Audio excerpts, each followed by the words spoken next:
You're rolling. I'll start off with where I started off. Okay, let me ask you a couple of questions first, just because we have to get certain information on here, Okay. and then I'll let you go. Okay. Today is June 9th, 2014. My name is Joe Bruckner. I'm a volunteer at the Atlanta History Center. And we're honored to have with us today Mr. Chancey Willis Caldwell, who is a veteran of World War II.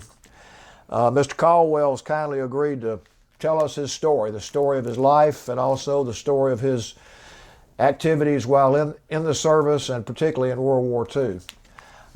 With me is Frank Luton, who is a volunteer at the Atlanta History Center like I am, Sue Verhoff, who is the senior archivist at the History Center, Betty Jane Dyer, who is a friend of the family and is really responsible for getting this all together, and we really appreciate you doing this, and Miss Alva Caldwell, who has been married to Mr. Caldwell for 71 years.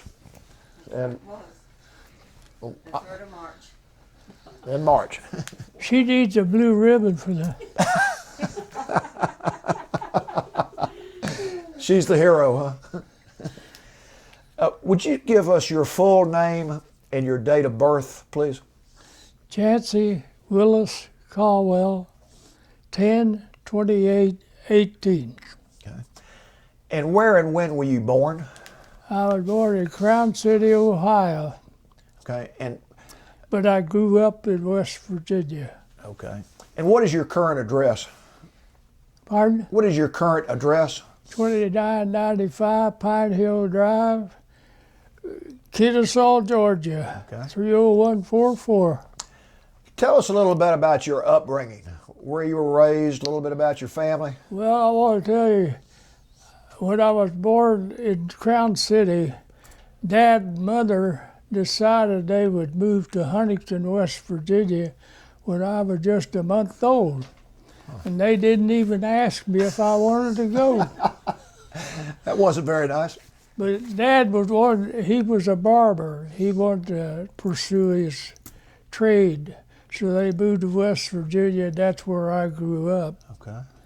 And first we lived in West Huntington, and then we moved to several different places, but I grew up mostly in Guyandot, which was an east suburb of Huntington. Okay. And I had some wonderful days there, but I also had some bad days. When I was just big enough to walk, I burned my right hand. You can still see the scars. And of course I got over that. The doctor told my dad, he says, I could cut that, but he says, I might make it worse and just let it heal. So they just let it heal. When I was 6 years old, first year of school, I was hit by an automobile, had a fractured skull. Some people say I never got over it, I don't know. But I'm still here anyway.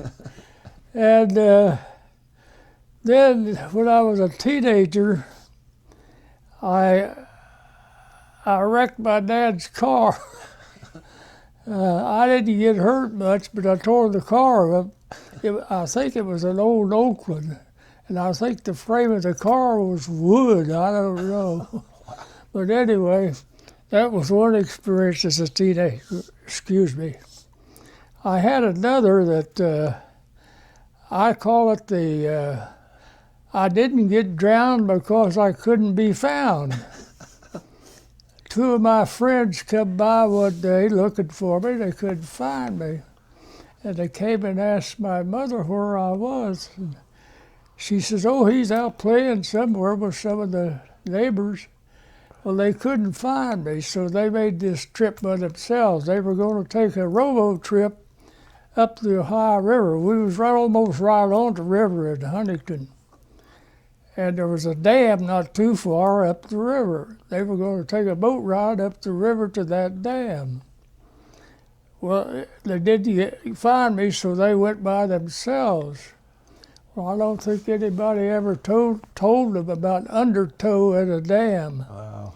But if you row up too close to a dam, it pulls whatever's down here right over. It pulled that boat up under and drowned both of them. Oh, gee. So I got the phrase, I didn't get drowned because I couldn't be found. Yeah. So that's a good part of my teenage life. I don't know of anything. Oh, by the way, when I was in grade school, they had a city tournament in basketball, and our team was in it, and our team won the tournament. And of course, there was a write-up in the paper about it, and my mother had the article for a long time, but I don't know whatever happened to it. And in the article, it said Caldwell, who is probably one of the smallest athletes in West Virginia, tips the scales at 53 pounds on the bathroom mat. So I wasn't a very big basketball player. But then in junior high, I didn't do much in sports. I got, they needed a bass player for the bass horn in the orchestra. And my older brother, Glenn, already played the bass, so they thought it would be easy for him to teach me. So he did. So in junior high, I played the upright tuba, and then when I went to high school, I graduated to the sousaphone, like this, and I held first chair for over a year there. And while I was in high school, the band made 3 trips, one to the Toronto Trade Expositions, we played there. We made one to the World's Fair in Chicago and played there, and we made one to Cleveland, Ohio, to a trade exposition in the 3 years I was there. So that was a very good experience for me. What was that like, seeing those towns for the first time back then? I don't know. I can tell you about one my dad said. He, as I said earlier, he was a barber, and the company he worked for sent him, I think, twice to New York or Chicago. But he went to New York once, and when he came back, he said he burnt the roof of his mouth trying to see the tops of the building. But that pretty well covers my teenage. Did you have brothers and sisters? Pardon? Did you have any brothers or sisters? Oh, yeah. Glenn, my oldest brother, was the Navy man, and I had a sister, Elsie Mae. She's gone. And I had a younger brother, Charles Monroe, and he's gone. And all my family died from cancer except my dad. He lacked 3 months and 17 days to be 100. Boy. And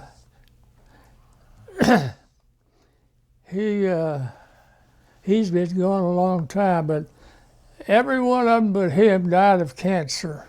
Wow. And I've had it twice. Really? And I'm still around. Well, I'm glad you are. I'm going pretty strong You look good to me. for the shape of it. Well, I should say for the age I am, not the shape of it. What did you do when you got out of high school? What did I do? Oh, Lord. I did a lot of things. I worked at worked at a furniture factory where they made solid mahogany furniture. Somewhere along the line, I sold some insurance, and somewhere along the line, I worked in a cabinet shop, and I didn't really do much because I went and joined the National Guard when I was 19 years old. Okay. I believe I was 19. Okay. Or maybe I was 21. I don't know. Anyway, that's when I joined the Yeah, National. shows here in 1939 is when 1939. Yeah, so you were about well, I was 21. 21 then. 21, okay. I Good. was 21 years old. So that was 1939. That's before the war started. Yeah, right. Did you have any idea that there was going to be a war like we saw when you joined? Well, I didn't right then, but a little later on, it seemed to me like I kind of sensed something. Yeah. And I joined the Guard, and then in 1940, the next year, they took our unit into the regular Army as part of the 150th Infantry Regiment. Okay. And they sent us to Camp Shelby, Mississippi. And down there for training. Well, we were there until Pearl Harbor hit. And after Pearl Harbor, they pulled our regiment out of the division and sent us to Panama. I want to ask you about Pearl Harbor. Do you remember the day that happened and how you found out and what your reaction was that the Japanese had attacked Pearl Harbor? Well, I was kind of stupid. We had gone into Hattiesburg, Mississippi to have dinner and go to the movie. We were 4 or 5 of us from Camp Shelby. And we went in there and had dinner, and then we went to go to the movie, and they wouldn't let us in. And I said, well, why not? And they said, well, there's been an attack on Pearl Harbor, and all military personnel is to report to their home base. I thought, well, what the heck does attack on Pearl Harbor have to do with me? That was my attitude, which was stupid. Anyway, we couldn't get in the show, so we went back to camp. And we were in Panama before the year was up. Okay. I forget, I think we sailed on the USS Swanee or something like that. They said some movie star took her honeymoon on that boat. Huh. I don't know what the... But we went down there to Panama, and I guess I got to thinking a little more seriously about what was going on. And by that time, I had reached the grade of staff sergeant and went in, of course, as a buck private. Yeah. And I began to think that I might be around there for a long time. So I wrote home to Dad and Mother, and I told them that I didn't know how long this war was going to go on, and I was going to try to make the most of it. And I applied for officer candidate school.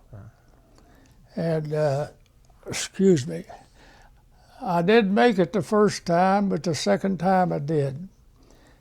And they finally put me on a boat to come back to the States to go to school. And I got a big laugh out of this. That boat, I was on that boat for 30 days. Gee, well. I didn't realize it was on a shakedown cruise.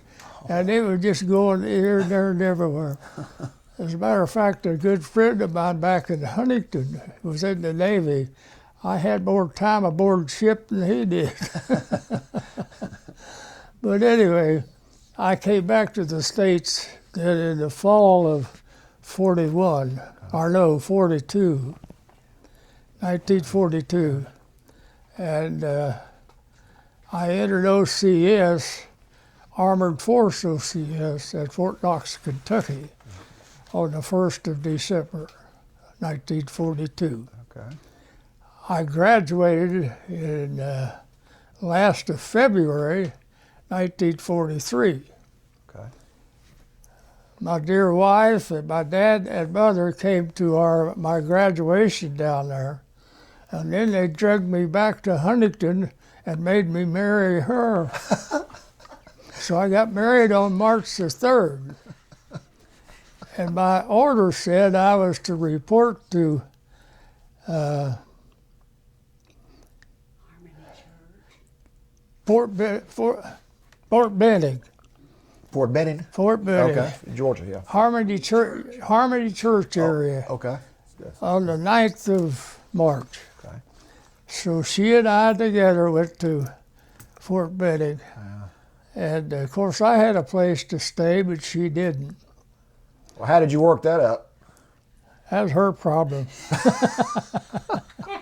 She found a place to live, but we lived in several different places while I was there.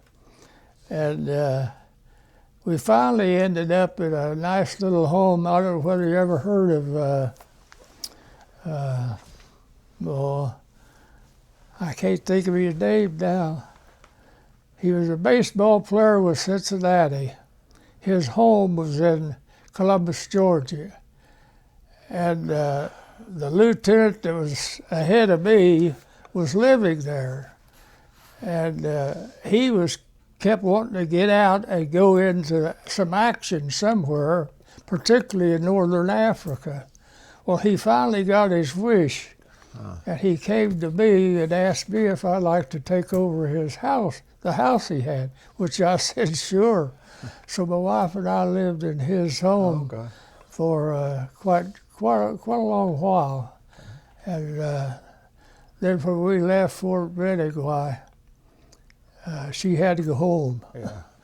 Anyway, we had been trained as a combat tank battalion. And before we ever got started anywhere, Washington came up with the idea of a tank that could be used at night. And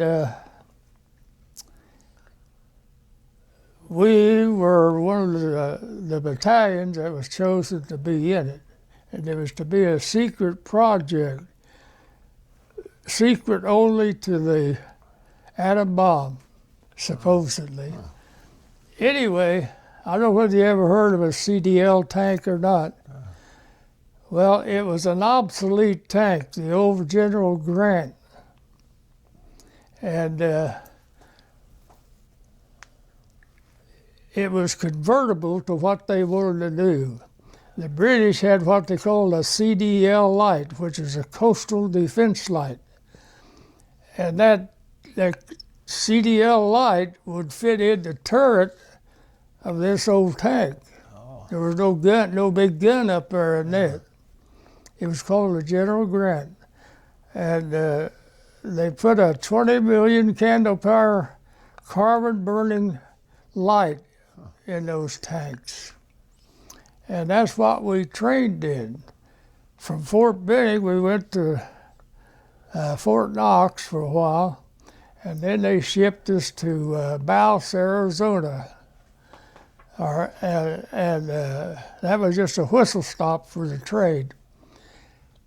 We got on trucks that went about 30 miles out in the desert because of the secrecy of the project.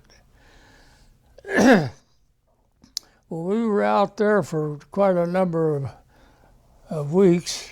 We did more jackrabbit hunting than we did trading, I think.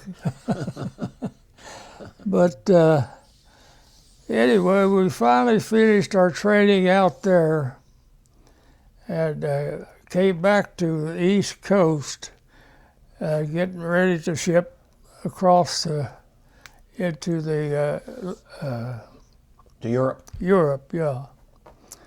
And I don't remember the date exactly that we sailed. It's in my history there. But Alva followed me to the East Coast and stayed as long as she could. Good. This was at And- Camp Gilmer. That's where she got pregnant. Yeah. I can't say it. She didn't know it, and I didn't know it. So when you left, you didn't know she was expecting a No, child? I didn't know it. As a matter of fact, He was 10 months old before I ever saw him. Really? Anyway, we finally shipped across and went to Lake Wales. And we trained there for quite a long while. And there was two things happened there that really stand out in my mind. We were allowed to go on pass, but we had to go on a buddy pass. You had to take someone with you because of the secrecy of our project. And our men had been confined to the camp there for quite a long while. And the colonel called me in one day and he said, "Lieutenant Caldwell, we're going to have a dance for the men in town this Saturday night. And I want you to take another lieutenant and 3 or 4 enlisted men and go in town and spread the word that we're going to have a dance." Okay, we'll do that. So we got ready and we went into town, and it was a little bit late in the day to start with, but when we started home, it was getting dark, and you had to drive blackout, at 35 miles an hour was the top speed. Yeah. Well, we started back to camp, and some idiot Englishman had parked a gasoline truck on the road. And of course, it didn't even have any lights on or anything. I was the first Jeep, and we hit that truck.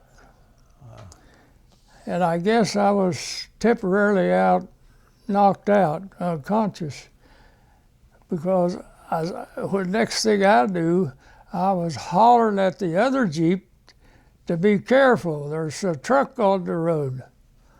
And if anybody's able, get up on the road and stop them.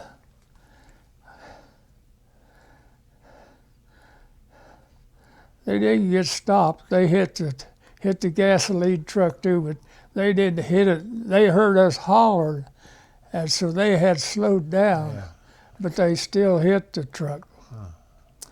Well, they took us to a hospital, a local hospital, and I had lost all my upper front teeth. Gee. And I had a displaced left hip. That was my co-worker, the other lieutenant. He said, "You don't know how tough you are." He said it took 6 of us to hold you down on the table while they put that hip back in place. But anyway, I finally got over that, but I was afraid I was going to miss going to the mainland. Yeah. Because that's what we were doing there in the first place, was getting ready to go. But anyway, I finally got back with my outfit. And I forget the date that we sailed across the channel. We boarded LST's landing ship tank to go across the channel. By the way, about Sergeant Ritchie. By the way, I've done something that not very many people have done. I crossed the English Channel on an LST. I flew over in a 747, and I went under on the bullet train. That is unique. But that was after the war. Yeah. I bet you there aren't many people that have done all 3 of those. Well, we finally crossed the channel. Captain, I did something that maybe I shouldn't put this in my history. As junior officers in Company A, there was Lieutenant McGuire, Lieutenant Skull, Lieutenant Swanwick, and myself. And our captain was Captain Bigham, Bigham. Well, everybody called him Big Ham. But anyway, we went to the colonel the 4 junior officers had told him that we didn't feel comfortable going into a combat area with Captain Bingham, and told him why. Just for instance, I was an officer of the day. You know what that is. I was officer of the day one time, and I was out in the middle of the parade ground taking reports of President accounted for, or so on and so forth. And Captain Bingham reported to me all's accounted for, you know. And when he got back to the tent that was our headquarters, he said to the other lieutenants there, he says, "Where in the hell was Lieutenant Caldwell this morning?" That's the kind of a guy he was. He was big and tall, and he was slow as molasses in the wintertime. And looking a little farther ahead, when we were having our reunions, Captain Bingham showed up, and every time he wanted to know why they changed him from Company A to Service Company. You never told him, did you? Huh? Did you tell him? He never did find out, and he's dead now. So, but Well, where did you land in Europe? at Le Havre. Okay. Talk about what happened from that point on. Well, when we got off on the land over there, it was just pouring down the rain. Well, that first night was miserable. We tried we'd hunt a place to park the tank on a high piece of ground, and then we'd get under the tent and go to sleep. But we finally ended up in Aachen, Germany. Okay. And we took housing there for some time. I don't remember just how long we were there, but I accomplished something there that I had never accomplished before in my life. I killed a deer. A deer? A deer. And we had deer meat. We had a fella that worked in the kitchen from Florida, and he had dressed and eaten deer. And he dressed that deer out, and we had it to eat while we were there. Now, about how much time elapsed between the time you landed in Le Havre and the time you were in Aachen?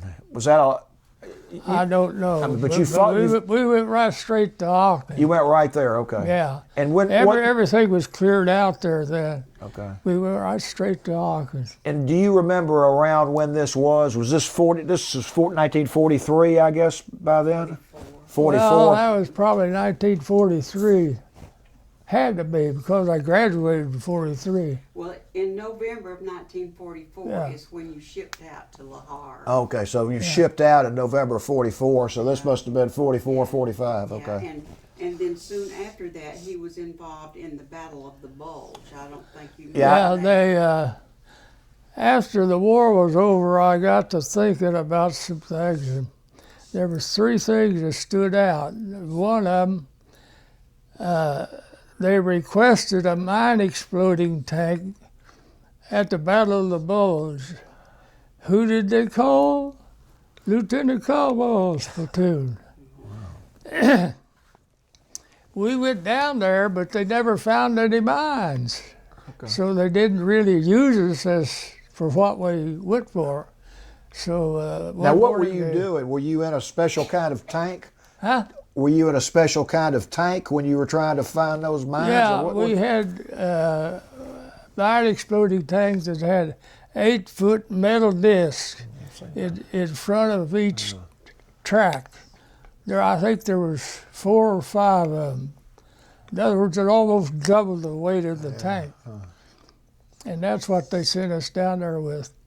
Well, we went back to Aachen then, and finally we got, I don't know, I'm kind of lost on dates, But one of the other outstanding things that I thought I did, you know of the Buchenwald Bridge? Yes. Okay. After the Allies captured it and took possession of it, they wanted to make sure that the Germans didn't destroy it. Okay. So they decided to put our CDL tanks on the river at night to keep any frogmen or demolition squads or anything from coming down the river and blowing the bridge up. So who did they call? Lieutenant Caldwell's platoon.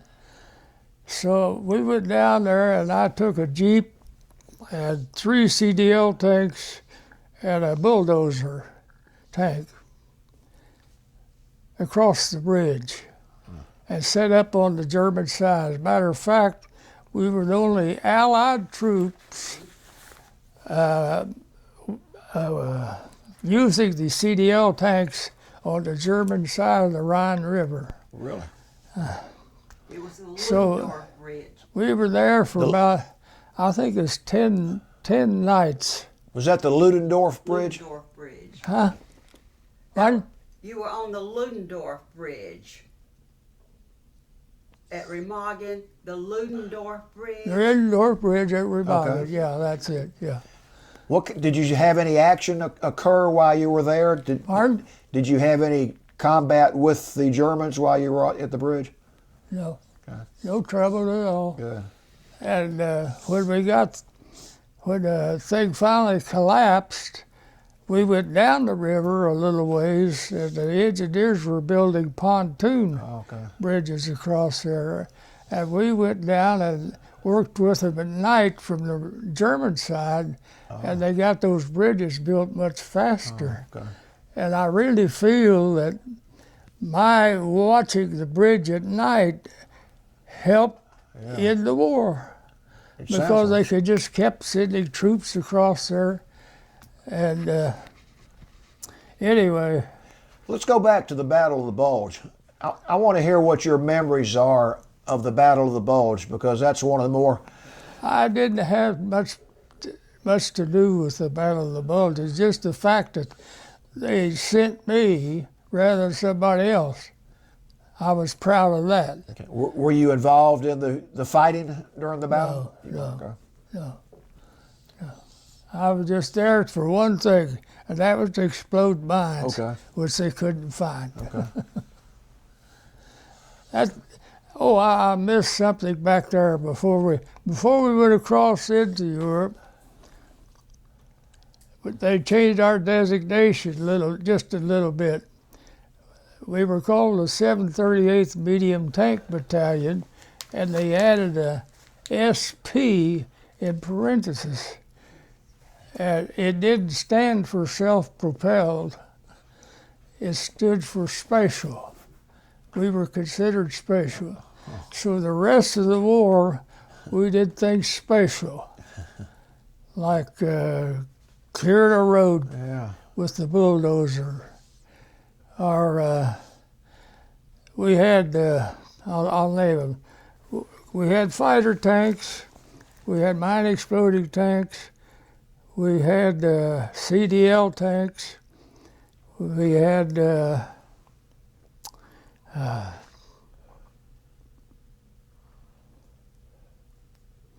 tanks with flamethrowers. Oh, you had that? Wow. And we had psychological warfare tanks. Did you ever use the tanks with the flamethrowers? No, I didn't. I always thought those flamethrowers to burn things up, but that's not what they're for. They're to shoot into a room or someplace where they stick on the wall and they burn all the oxygen out of it. And the people in there die. That's how they actually operate. But I never realized that at the time. But now this says you were in the Ardennes forest. Pardon? You were in the Ardennes forest at some point? I was we went through Belgium, helped clear Belgium out. We went through the Ardennes forest. My last thing that I did specifically as a platoon, when the hostilities were, I don't know whether they were quite over or not. I think they were. They wanted, excuse me, they wanted a platoon of combat tanks circling First Army headquarters. They sent us, I guess because we were number one. Yeah, you were special. Special. Anyway, we went and I don't remember how long we were there. What do you remember about that when you took those combat tanks into battle? Can you talk about that? We never took any combat tanks in battle. Okay. That SP on there put us on special projects. Yeah. And the only time that we would have been used as a combat unit was to help somebody else out. Okay. And we did that a lot as Okay. far as that's concerned. But where are we now? This is where your company's job in March was to illuminate the Rhine and to warn of mines and other debris sent down by the Germans in order to destroy the pontoon bridges. So I guess that's what you were doing when you were down there on the river. Okay. Pardon? Can you describe the Ardennes forest? I mean, people have read about it and heard about it. What was that like? I couldn't tell you. I can't tell you.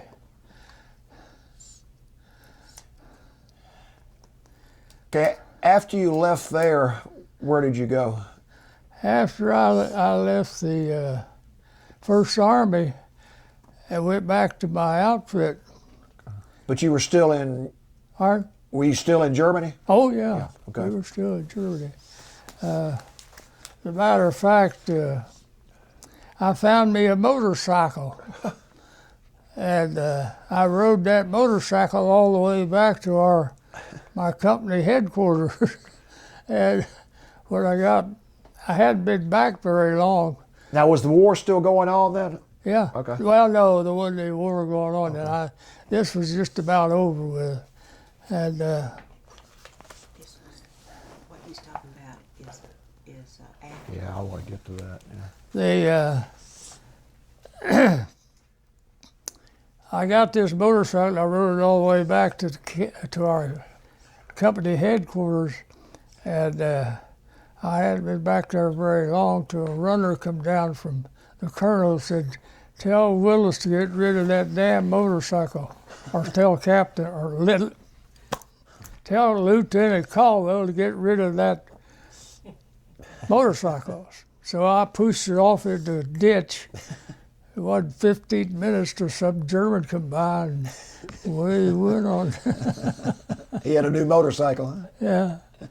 But then things began to kind of draw to a close then. Where were you when you found out that the war in Europe was over, that the Germans had surrendered? Do you remember that at all? I can't remember exactly where I was, but I was well into the interior of Germany. What was your reaction, and what did the other guys do? What did everybody do when they heard that? Start packing.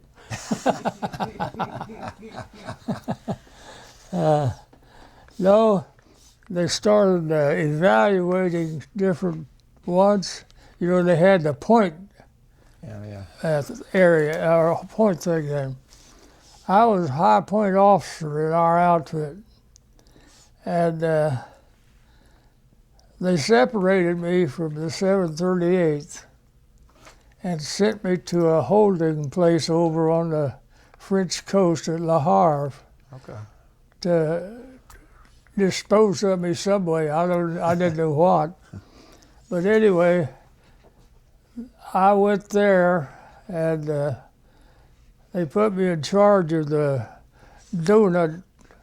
Red Cross donut kitchen. I don't remember how long I was there. It wasn't very long. And one day a runner come down from headquarters and looking for Lieutenant Caldwell. And when he found me, he says, I can't remember the commanding officer's name, but he said, you are requested to stay in your camp and not go anywhere because you are scheduled to go to the zone of the interior. Do you know where the zone of the interior is? No. That's the United States. Oh. I said, where the hell is that? These other officers in there started laughing and said, don't you know where the zone of the interior is? I said, no, I don't. He said, that's a good old USA. So it wasn't too long then until they put me on a ship. Before we start talking about going back, I know that you were at Buchenwald, the death camp. Would you talk about that and what you saw and what your feeling was when you saw it? Well, just anything you could tell us about that. Well, I wasn't there very long. You saw the picture of the two inmates. Now, those were professional men, or had been. I forget what they were, doctors or lawyers or teachers or professors, I don't know. But they looked like skeletons. But they were very willing to talk to us, and we had a very good conversation with them. But they had nothing to look forward to, nothing. But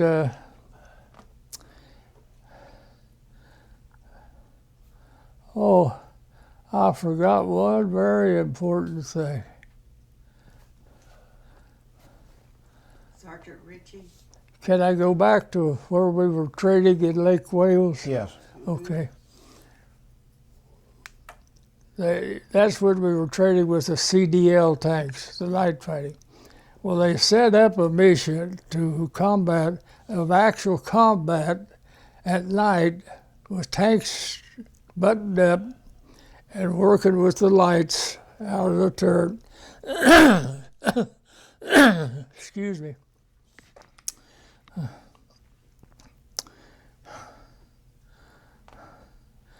Anyway, we were going to have this actual combat training missions. And so we started out, everything was buttoned up, the lights rolling out of the turret, and you couldn't tell what the terrain was really in front of you. You just had a little periscope thing you could see out of.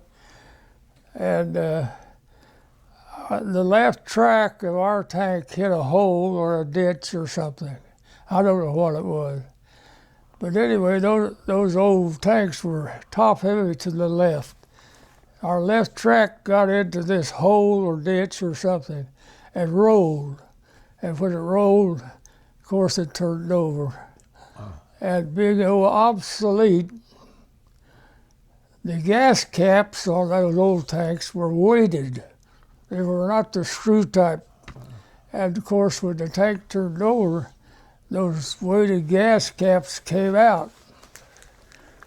And that hot gas started pouring out on the ground. I was riding in the tank. Mine was in the shop. So I was riding with this other tank crew. And when the tank stopped rolling, I looked up and the escape hatch on the bottom of the tank had fell off. So I saw the sky and the stars, so I knew we could get out. So I started hollering at the crew. I said, get out and stay low because they're firing live ammunition out there. And there's gasoline pouring out of the tank. So out they go. And I thought everyone was out, so I went out. We got out and we counted noses, and Sergeant Ritchie, who was in charge of the tank, and he was running the lights, he wasn't there.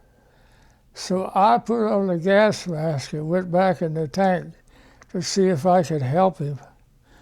But I found out real quick that gas masks aren't effective against gasoline fumes. Oh.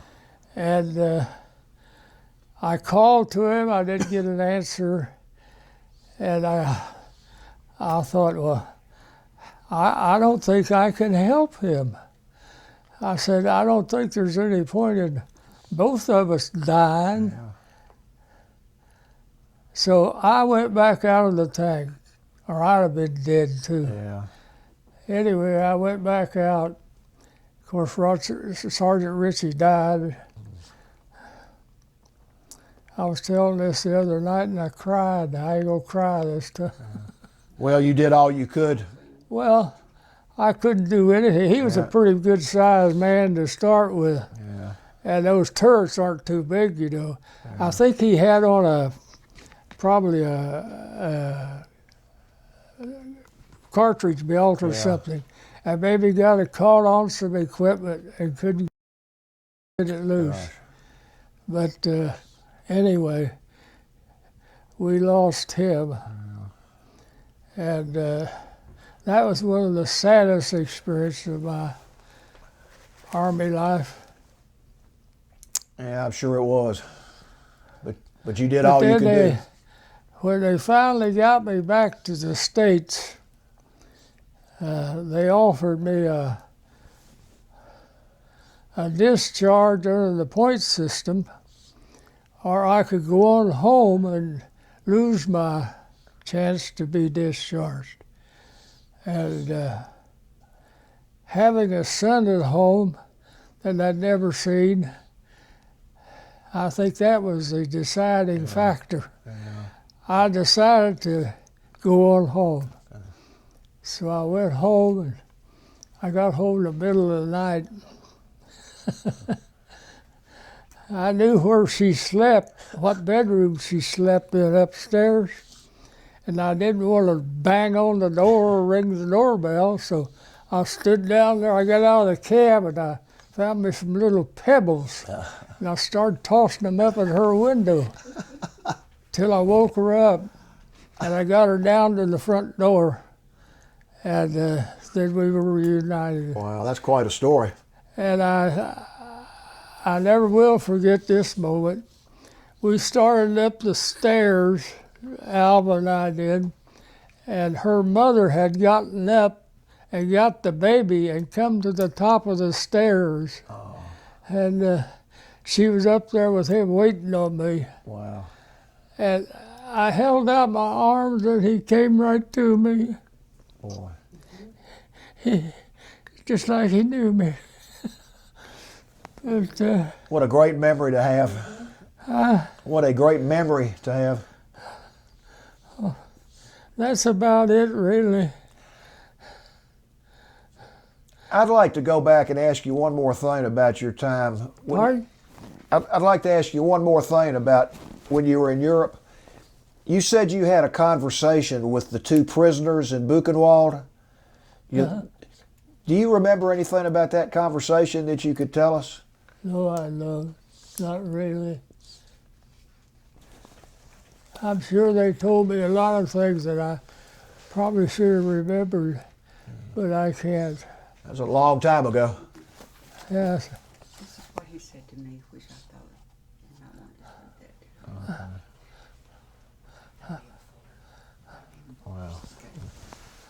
I want to put these pictures in front of the camera, and it's a series of 6 pictures, and I believe the one on the lower right-hand side, at least of the camera, are the 2 prisoners in That's Buchenwald. the inmates at Buchenwald, Okay. yeah. And this is your unit in Europe, I assume? I'm going to get you to hold that up and just say anything you want to about any of those pictures. We want to be sure to get it on the film.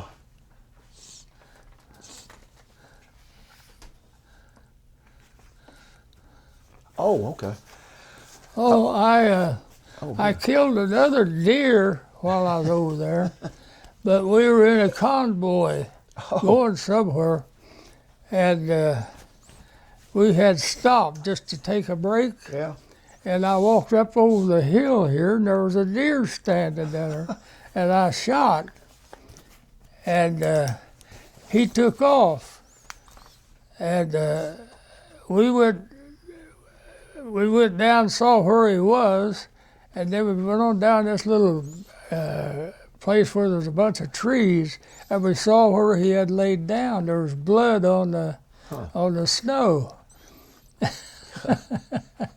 And I knew I'd hit him, and I didn't have enough sense I didn't have the time to start with, to just wait, and he would have stiffened up and we could have got him.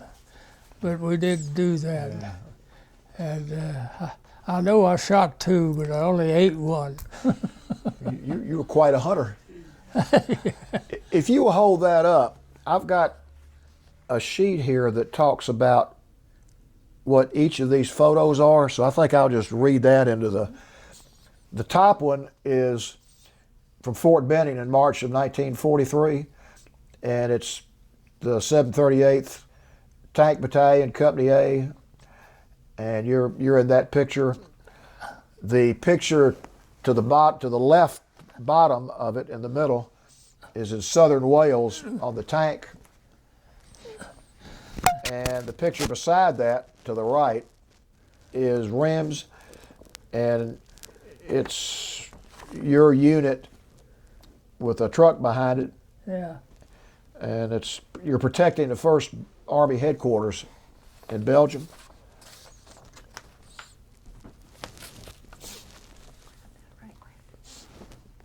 Am I messing you up? White caboose, I didn't Yeah, we'll know take a that. That's break okay. here for a We'll second. just take a minute and get that put back on so you're rigged for sound.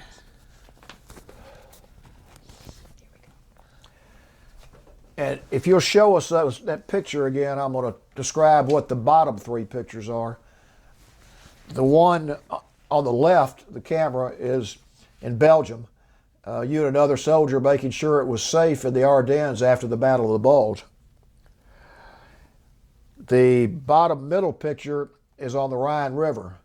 It says it's the first of the pontoon bridges built by the Allies to cross the Rhine River. The Ludendorf Bridge at Remagen by the Germans. And then on the bottom right are the 2 men that you liberated from the Buchenwald Concentration Camp. So we wanted to be sure to get those pictures on here. Tell us about your tie. My tie? Yeah. Well, as I said earlier, we had a lot of men in our outfit from Tennessee, and some of them wanted to adopt something as a mascot Okay. for our boy. And of course, they mentioned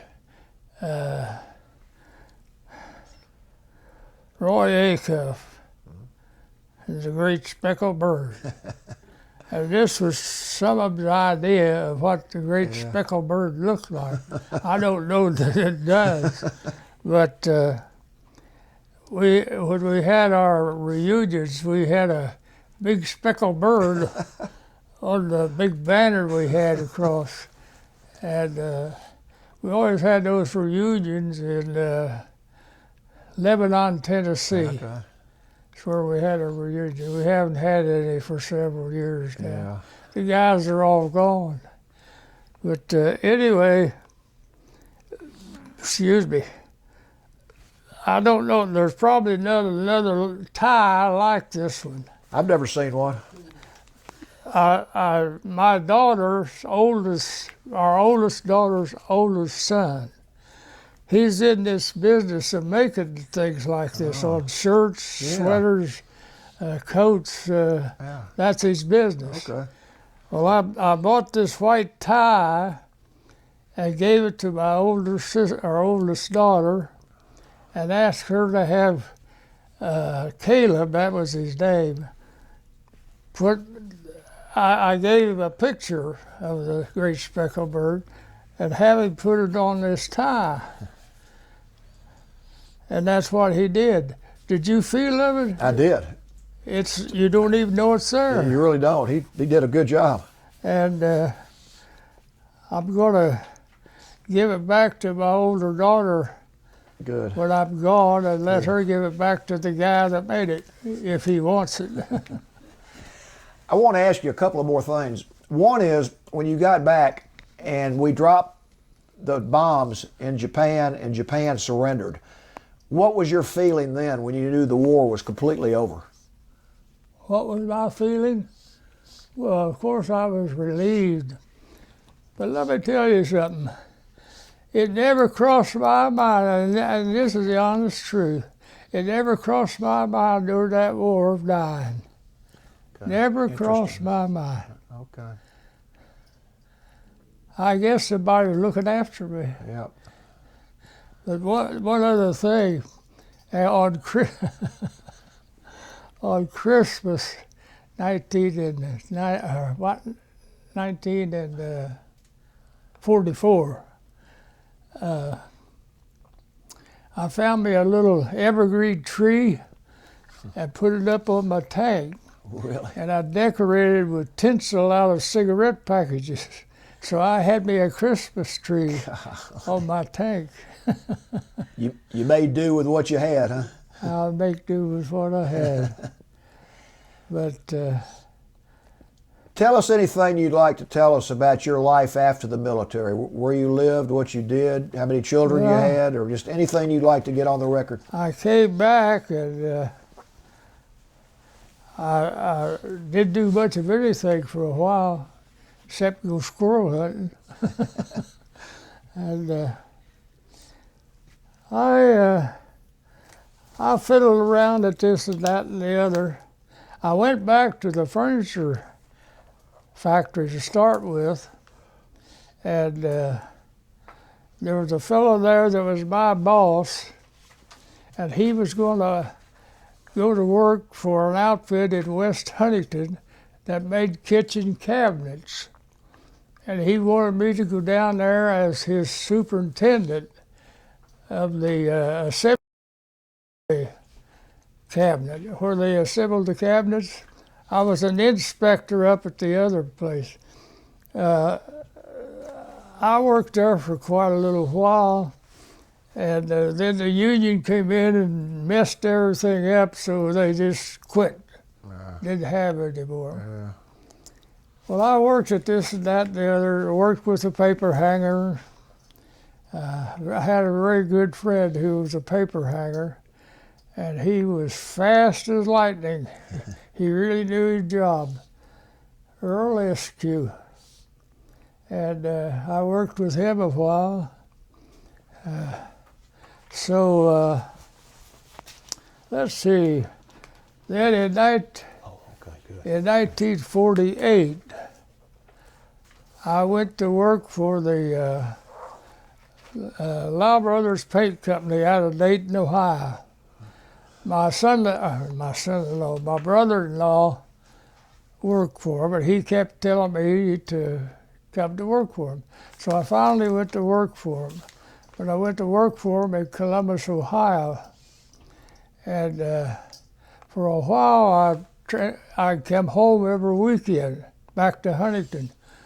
And finally, we bought a trailer, and we lived in a trailer for quite a while. And then we got a house to rent. And then in 1951, I was promoted to store manager up at Marion, Ohio, which is about 50 miles up the road. And I went from a peon to a manager in less than 3 years. Everything I did, I tried to do my best. So I got rewarded for it. Yeah. But anyway, we moved to Marion, and we lived there until 1967, wasn't it, Alva? Huh? Hey, I'm speaking to you. Yes. Yeah. Did she say yes? She did. Yeah. And I got tired of that, and I decided to go to Florida and get in the real estate business. That's when Disney World had moved there, Yeah. and everything was booming. Yeah. So we left Marion and went to Winter Haven, Florida. And I worked for a appliance place for quite a while. I sold appliances, and that's when they introduced the microwave oven. Yeah. And I was one of the first ones to demonstrate the microwave oven down there. But anyway, I worked there for I don't know just how long. And in 1979, I believe it was, I quit there and I passed the real estate test, salesman's test in Florida, and got my license. And I worked with Watson Realty for some time. Eventually, I got my broker's license and opened my own office. And then later on, my brother-in-law, that was already in the real estate business there, he and I went together and had a real estate company by the name of Select Homes. And I got tired of that, and I left the real estate business and came to Georgia. That was we left. I started building this home here in 1991. No, 92. We bought the lot in 91. And we came up here in 92, and I started building this house. And in 93, we moved in. So I built this thing. Wow. And I spent 2 years designing it and 1 year building it. Gee whiz. So, you want to buy it? I'll put it up for sale if you want to buy it. I tell you, it's a nice house. You did a heck of a job. Huh? You're a talented guy. You are a talented man to build a nice house like this. Well, it's built pretty good, I can tell you that. How many children have you had? I had 3. Okay, good. The oldest one was Glenn, the Navy man. Yeah. And then there was Becky Jean, and then there was Susan Louise. Okay. And they're all married. Good. Susan lives up in Ackworth, and she has been an angel to me ever since I got in a bad way.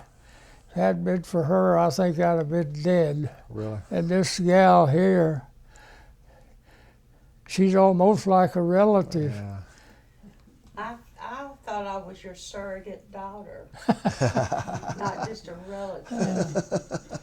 But I'm just thankful for one thing, that I've got the kind of health I still have, and I'll be 96 my birthday.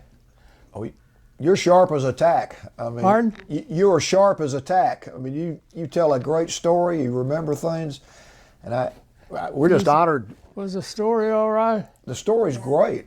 In fact, I want to give everybody a chance to ask any questions they have. If anybody has any additional questions. Or... Yeah, I'll be glad to try to answer them. I don't guarantee to answer everything, but You don't leave out much. No, but there was one thing that I thought too, Willis, that might need to be said is that after you were discharged and you came home, you still were in the reserves. oh yeah, And you I were stayed in reserves the. until, Okay. I was in the reserves till 1953. Okay, good. So and I thought you played down some of your experiences. huh? I said I thought you played down some of your experiences, like that it was that somebody else was doing a better job or more involved than you were. But I think what you did was remarkable, and I think that you didn't say much about the releasing of the prisoners there at Buchenwald, but I think that you hold in your heart something very special about them and how they were treated and their life after that time. And also, I think something that touches my heart so much every time I hear you tell the story of Sergeant Ritchie. It just brings it just brings a feeling of overwhelming feeling of how much you feel for those that you care so much about. There was one other thing that while we were in training, I'm sure you're familiar with the term indirect fire. We were out doing indirect firing, and there was a fella, his name was Theriot. He was the observer up on the crest of the hill, and the tank course was back here, and we were firing at a target over there that we couldn't see.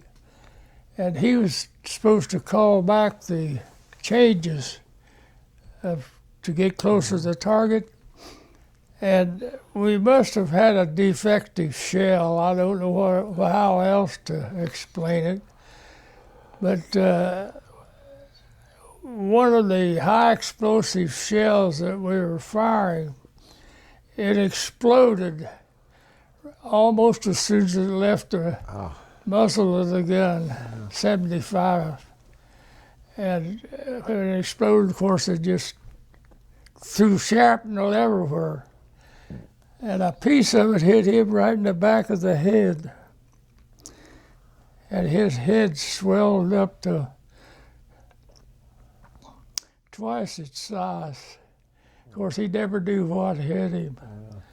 And the captain designated me to take his body back to camp and turn it over to the medics or whoever was going to take charge of it, which I did.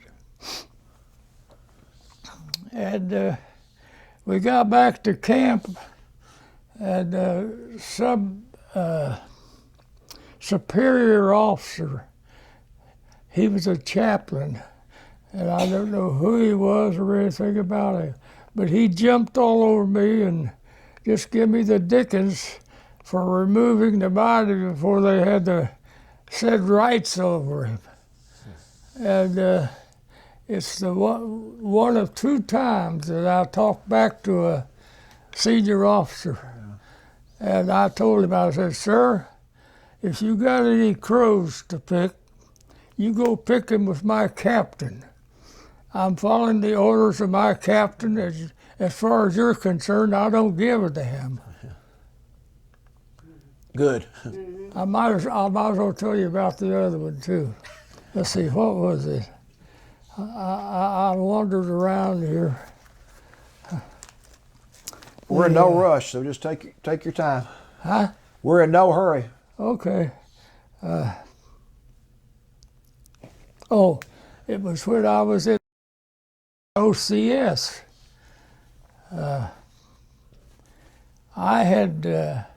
You had to give your display of close order drill by drilling your platoon you were in while you were there. Yeah. And I was out taking my turn of close order drill. And when I got through, there was a runner came down from the captain's quarters upstairs, said, so-and-so wants to see you. I says, okay. So I went up and reported to the captain. I said, what is it you want, sir? He says, I'm sorry.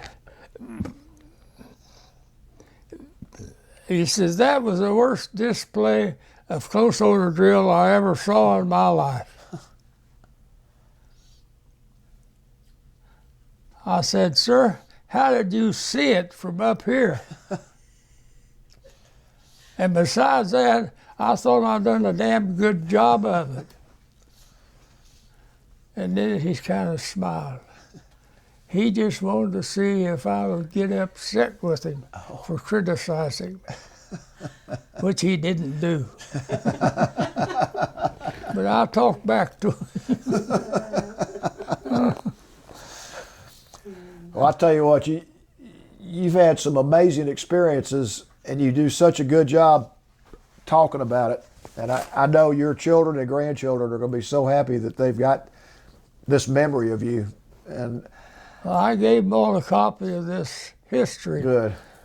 And she brought me some more copies today. I mentioned this to our minister up here at the United Methodist Church, and this has been some time ago, and he says, "Well, we should have a copy of that at the church." So she brought some more copies down, and Good. I'm going to take a copy up this week to the Yeah, and I think you should take a copy of this recording because it'll have your doing it live. So you need to give them a copy of this recording also. Okay, I'll do that. They're going to have a big celebration up here June the 30th for all veterans. Are they? That's wonderful. And they did say, I haven't heard anybody talk about it, but they said there's a postcard in the mail. They're going to have a service, and then they're going to have a big hullabaloo on the lawn up there. We've got a great big lawn out in front of the church, and they're going to have a big picnic and so forth up there. Good. Well, you sure And deserve it. I always go where they eat. If they go have food, I'll go. You're a smart man. That's one thing. I still got my appetite, and I sleep good. Tell you, if you got your appetite and you sleep good, you're in good shape. Well, sometimes I feel much better than I can't see. I haven't driven for about, 4 years? Something like that. Don't ever lose your sight if you can help it. Yeah. It's I can see you all, but I just more or less see Yeah. somebody sitting out there.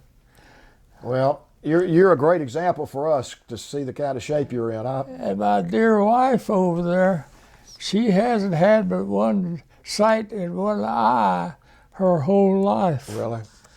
And she's having trouble with it now. Well, I tell you one thing you've got a great love story.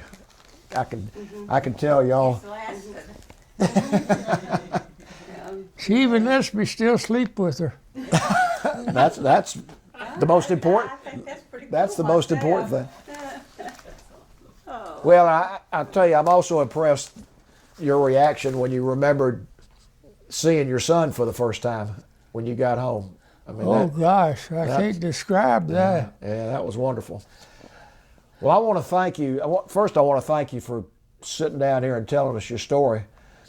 And I want to thank you for all you did for the country during the war. And I agree with Ms. Dyer. You sort of downplayed what you did, but you were in some tough situations over in those areas, the Battle of the Bulge, the Ardennes Forest. And you're like a lot of the veterans of World War II. You were very modest about it, but we know what you did, and we know you put your life on the line for us. So we just want to thank you for your service. Thank you for being here, and tell you what an honor it's been for us to meet you and hear your story. I keep thinking,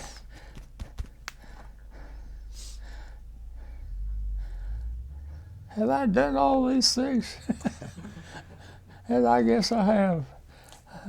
That's a great way to finish right there. Oh, by the way, my son, our son, I should say, he was a Korean linguist during the Korean War. Really? Wow. Korean linguist, and I have a grandson now that's in the Air Force up in Montana. He was here a month or so ago. Well, I know you're proud of him, I bet. Yeah, very much so. I probably made several things I should have told you after you're gone, but Well, I think I pretty well covered it. Okay. okay.